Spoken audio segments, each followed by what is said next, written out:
Dapat yung ano nila na schedule. Kesa doon kayo ma-stranded. Mahirap. Kung makaka-uwi ko.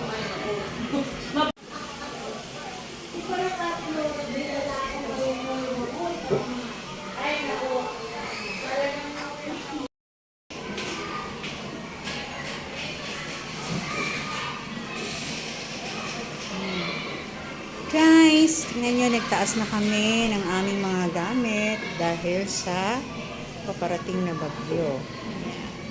So, nakikita mo yung mga gamit namin dyan. Taas na kami para ready sa bagyo.